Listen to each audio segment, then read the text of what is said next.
Okay, a bit of a quick but detailed video on raking open locks. So here we go. Tension wrench in, slight bit of tension on the wrench.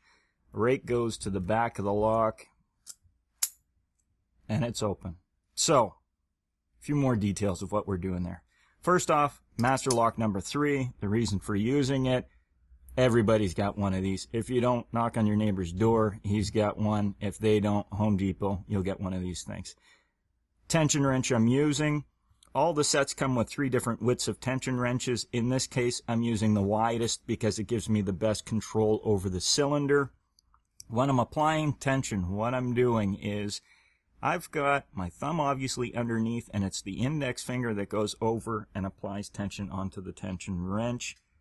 This is a flex wrench. I am not flexing the flex wrench. If this is bending, you are overkill on the tension.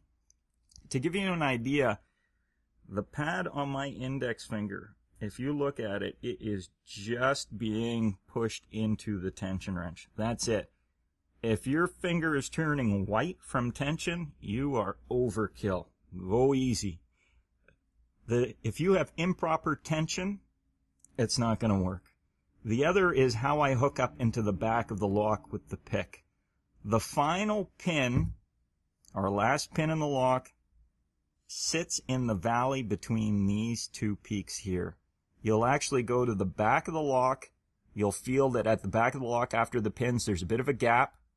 That will slide into the gap and the final pin will sit there.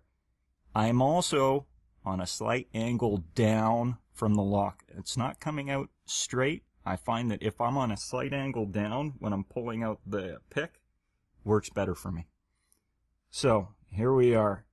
Index finger, light tension, pick into the back of the lock, hook up under the last pin. You can see I'm on a slight angle down, and that's it. Now look, it's not open yet, but there you go. Now, not open yet in that you can see how light my tension was with that. I'm not even using enough tension to swing the lock all the way open. We'll go at it again. Light tension.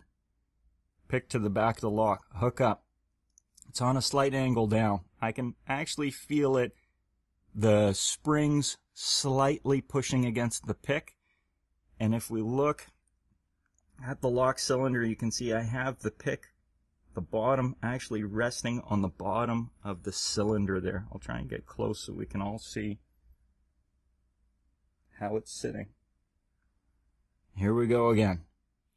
And very fast out. And there we go. Lock is open. Now that is the triple peak.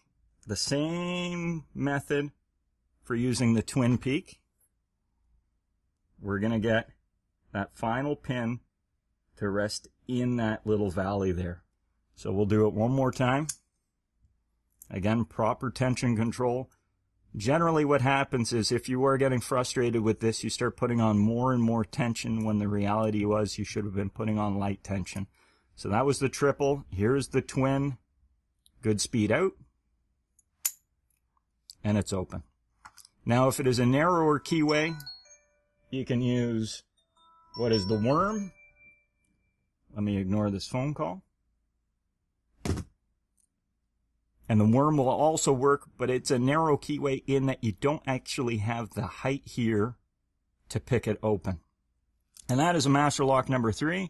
That is raking technique. I'm going to answer the phone, and that's it. Raking by Sparrows.